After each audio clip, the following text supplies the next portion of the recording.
Selamat datang di channel saya Serangga Gatal. Jangan lupa di subrek, like and share. Mimin doakan semoga kita sehat semua. Oke, kita mulai. Tanggal 28 September. Hari keempat upacara lantai.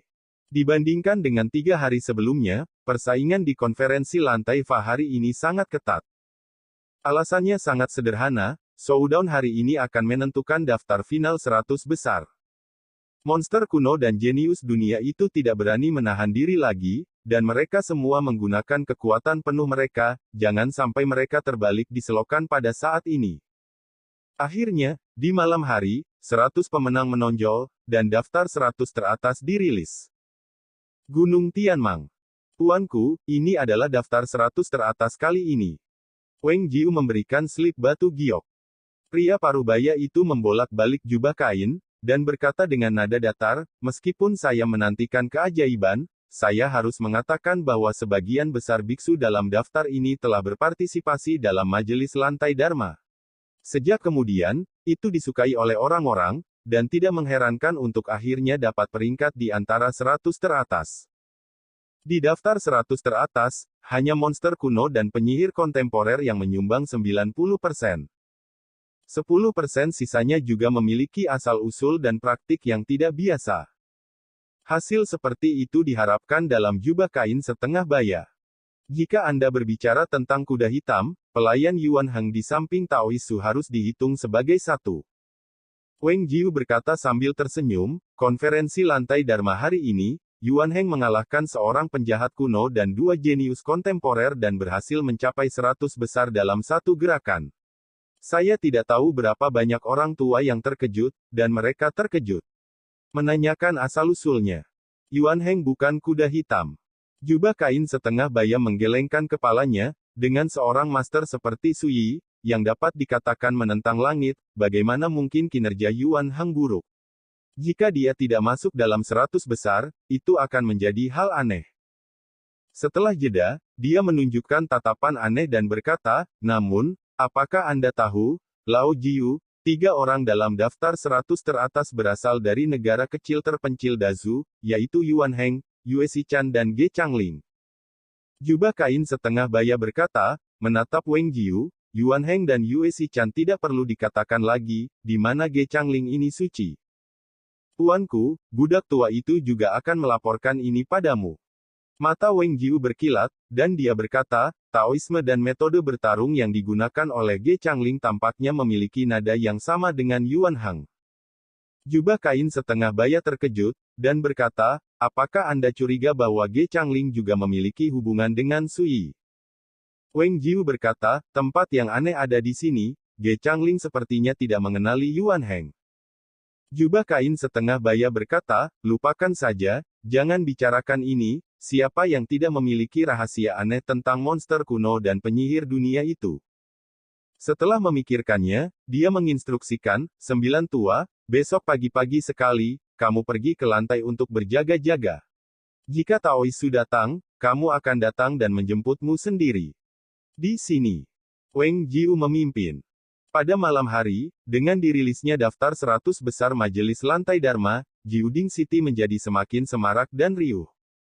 Menurutmu siapa yang akan menjadi orang pertama di konferensi FA lantai ini?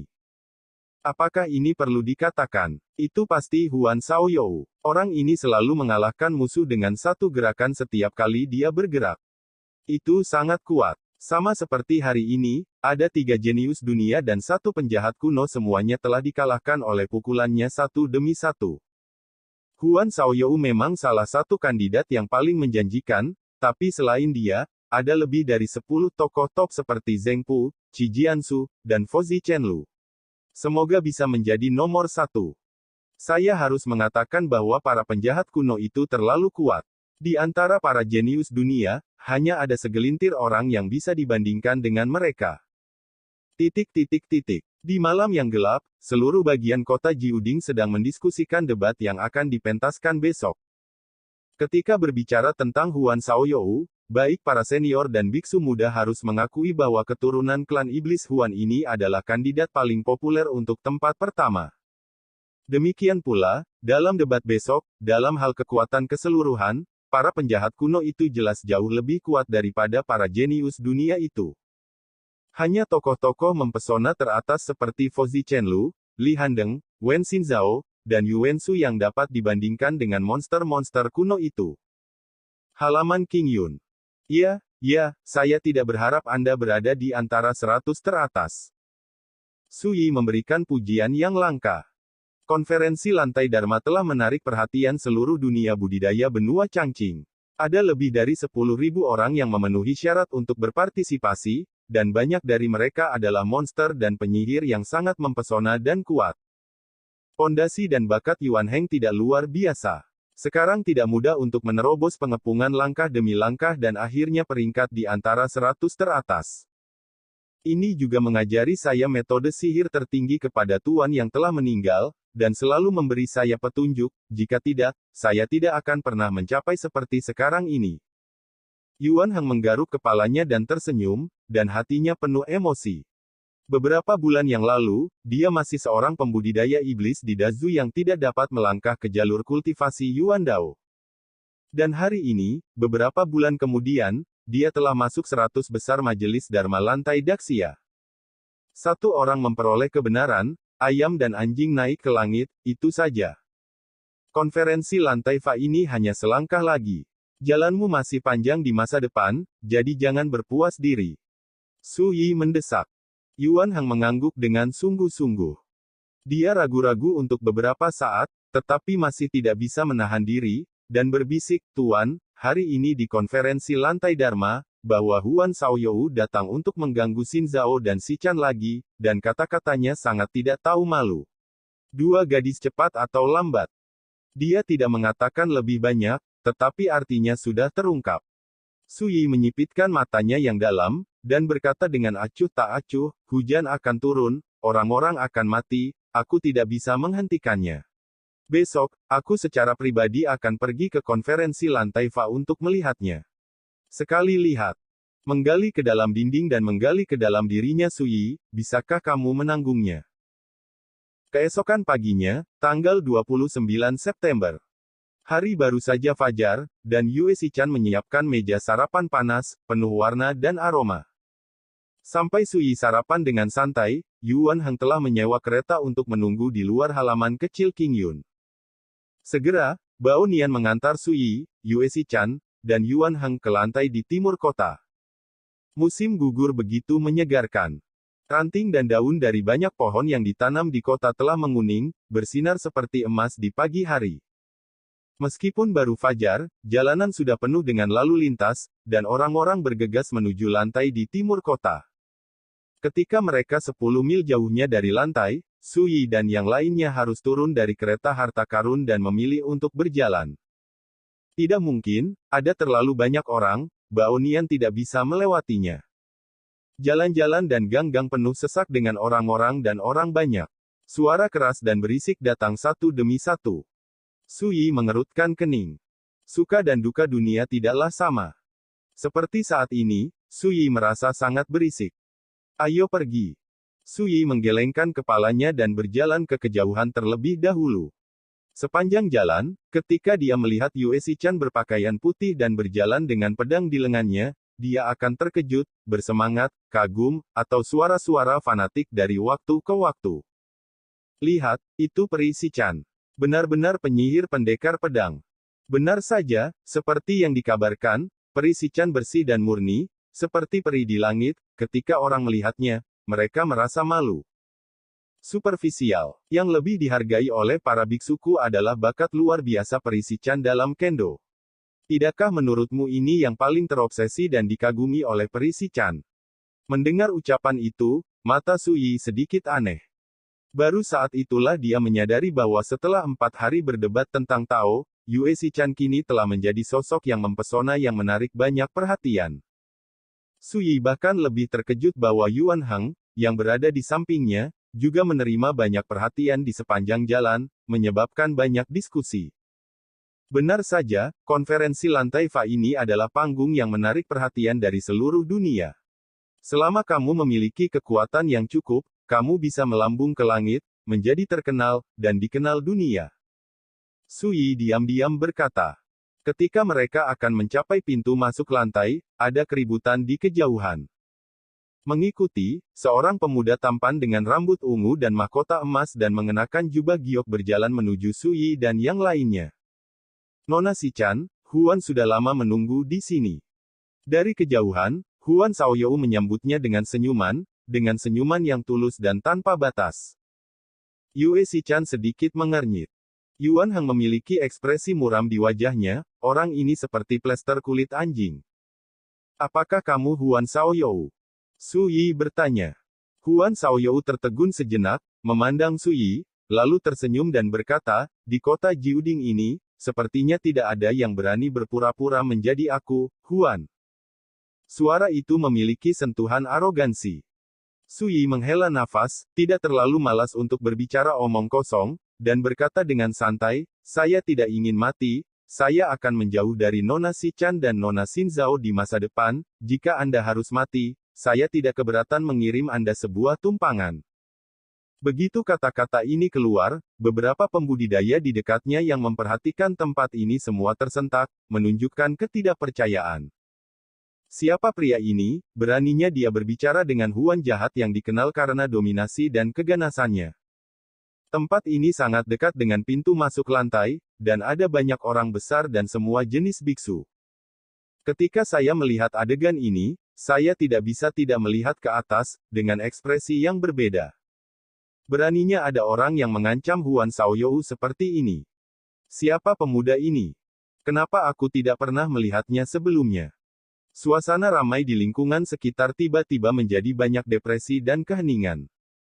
Huan Xiaoyou tertegun sejenak, seolah-olah dia tidak percaya pada dirinya sendiri, dia menunjuk hidungnya dan berkata, kamu. Apakah kamu mengancamku? Suaranya sedikit berlebihan, ekspresi terkejut dan terkejut. Su Yi berkata dengan ringan, apakah itu ancaman, kamu bisa mencobanya. Aku akan membunuh seseorang. Ekspresi Su Yi menunjukkan sedikit kekecewaan, dan berkata, saya pikir klan Huan, yang dikenal karena temperamennya yang gila dan kejam, tidak akan ragu untuk mengambil tindakan setelah provokasi seperti itu. Dengan cara ini, senyum di wajah Huan Xiaoyou menghilang sedikit demi sedikit, dan aura sedingin es yang kejam dan haus darah melonjak di kedalaman matanya. Suasana di lingkungan itu semakin tertekan. Kaku, bulu-bulunya berdiri. Semua orang dapat melihat bahwa Huan Xiaoyou pada saat ini tampaknya terprovokasi. Di kota Jiuding hari ini, semua orang tahu betapa gila dan kejamnya temperamen Huan Xiaoyou. Dia bertindak sembrono dan mendominasi dan sesat. Selama hari-hari berpartisipasi dalam konferensi lantai Dharma, semua orang yang berperang melawannya menderita kerugian besar. Ada banyak orang kuat yang fondasinya telah dihancurkan. Dapat dikatakan bahwa untuk monster dan penyihir kuno dunia itu, jika tidak perlu, mereka tidak mau bertarung melawan karakter brutal dan gila seperti itu. Pada saat ini, di depan pintu masuk lantai, seseorang langsung mengancam Huan Xiaoyou, orang gila ini, dan juga membuat Huan Xiaoyou marah. Ini tidak bisa dipercaya. Di musim panas ini, siapa yang akan memprovokasi Huan Xiaoyou ketika dia tahu identitasnya? Ini Su Yi. Di kerumunan tidak jauh dari sana, Jiang Li, Yuansu, dan yang lainnya mengenali Su Yi Lai, dan mereka mau tidak mau menunjukkan ekspresi aneh. Huan Xiaoyou adalah keberadaan yang sangat berbahaya dan menakutkan di antara para penjahat kuno itu. Tetapi Jiang Li dan yang lainnya lebih tahu bahwa Su Yi, yang tampaknya acuh tak acuh, lebih berbahaya daripada Huan Xiaoyou.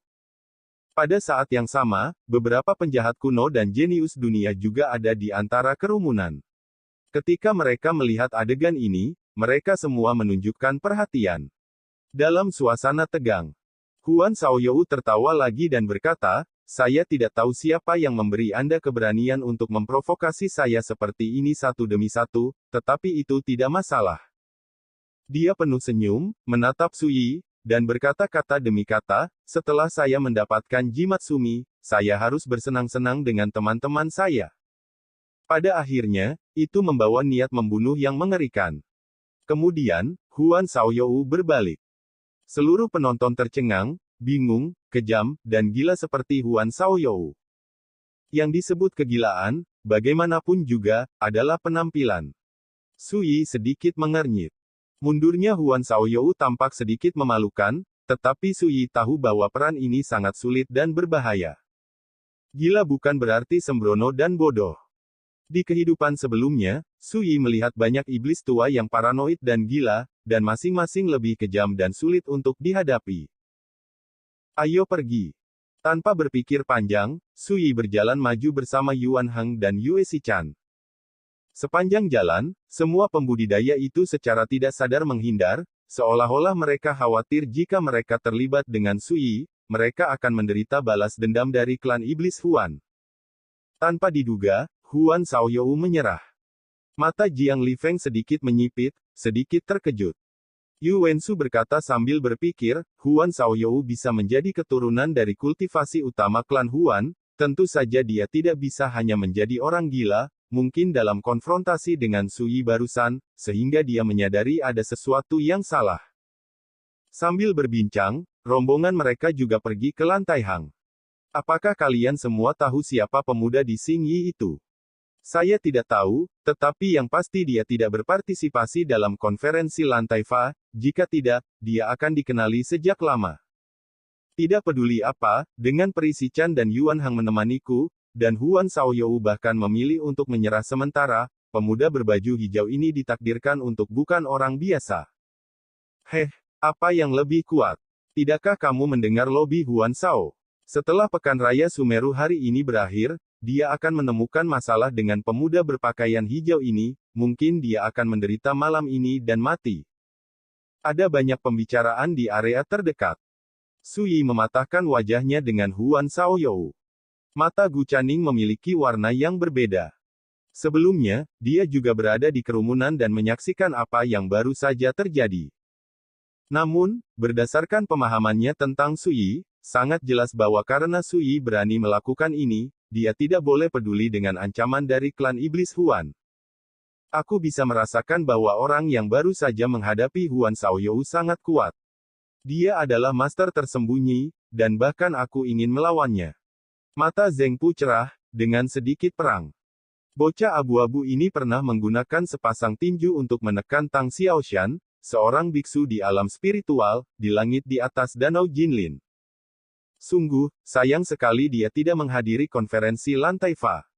Di samping Zheng Pu, seorang gadis dengan rambut pendek dan alis tajam seperti pisau menggelengkan kepalanya dengan lembut. Hitam.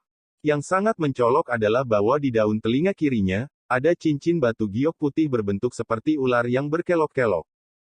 Seluruh orang itu cantik dan lancang, mengungkapkan penuh keliaran. Penggaris. Seperti Zheng Pu, Qi Jiansu adalah eksistensi teratas di antara para penjahat kuno.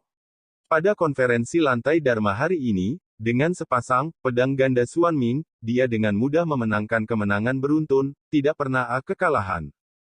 Dia juga dianggap sebagai salah satu kandidat paling populer untuk tempat pertama di majelis lantai Dharma. Wah, sungguh aneh, bagaimana mungkin seorang master seperti dia tidak berpartisipasi dalam konferensi lantai Dharma?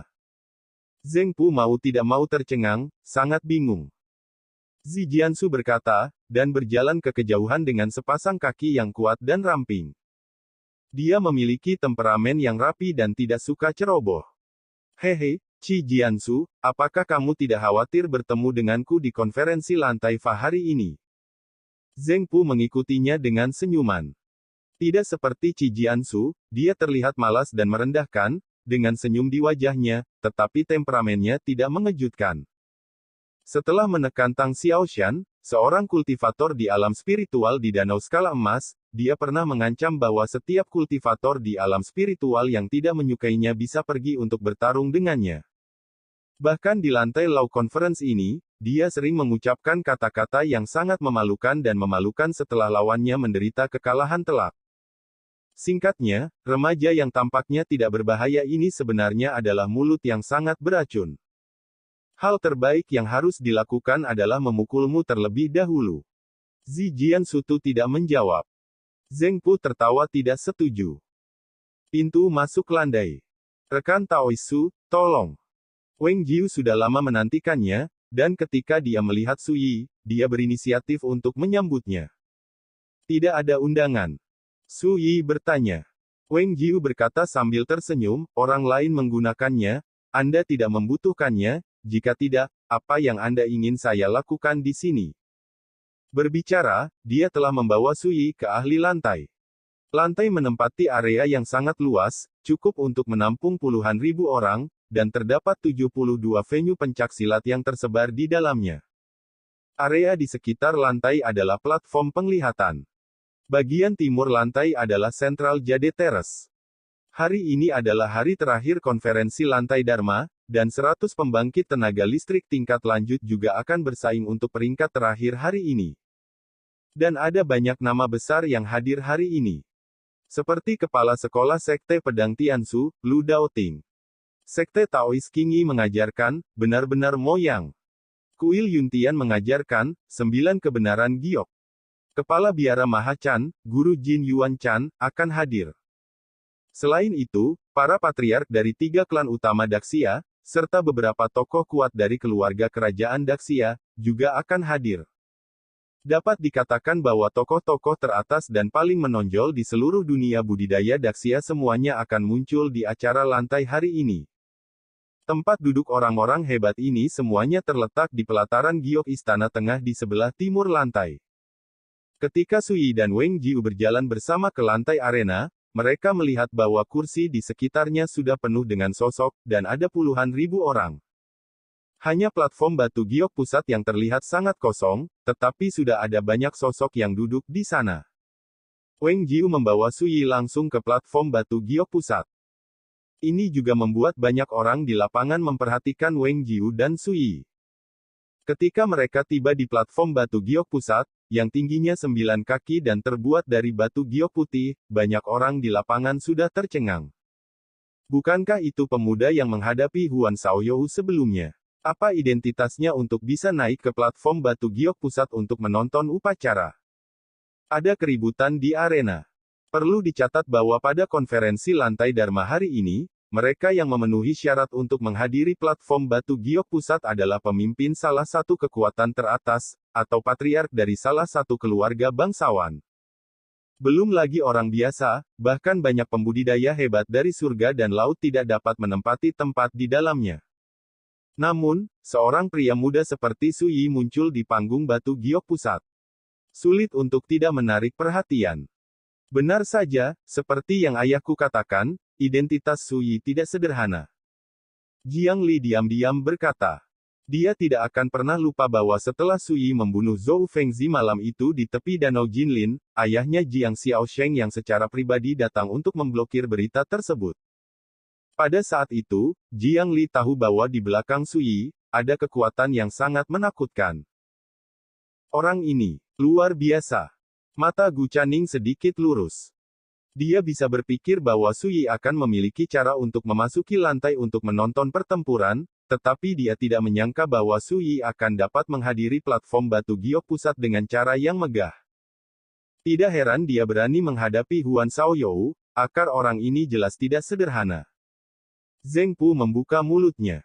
Tidak peduli seberapa kuat kamu, jika kekuatanmu sendiri tidak cukup kuat, itu akan sia-sia. Nada sederhana dan sederhana. Tidak, dia sangat kuat sehingga ketika saya memperhatikannya, kekuatan di tubuh saya dirangsang, menghasilkan semangat juang yang kuat. Zheng Pu bergumam. Zi Jiansu menyipitkan matanya setajam pisau, dan tidak mengatakan apa-apa. Puan, lihat, ini rekan Taois Su. Mata indah Wen Xinzhao berbinar, dan ekspresi kegembiraan muncul di wajahnya yang cantik, dia benar-benar datang, dan dia duduk di platform batu giok pusat. Selain itu, Han Yan tercengang. Tadi malam, dia baru saja bertemu Su Yi dan mendengar Su Yi mengatakan sesuatu yang dia tidak percaya untuk sesaat. Dan sekarang, Su Yi hadir di platform batu giok pusat, yang membuat orang asli Hanyan tidak terkejut dan terkejut. Apakah Su Yi ini memiliki latar belakang dan asal yang tidak diketahui? Orang asli Hanyan menjadi semakin bingung. Orang ini benar-benar bukan karakter biasa. Hampir pada saat yang sama, Huan Xiaoyou juga memperhatikan Su Yi yang berada di platform batu giok pusat. Sekian dulu updateannya, tunggu lanjutannya di channel saya Serangga Gatal, di subscribe ya guys.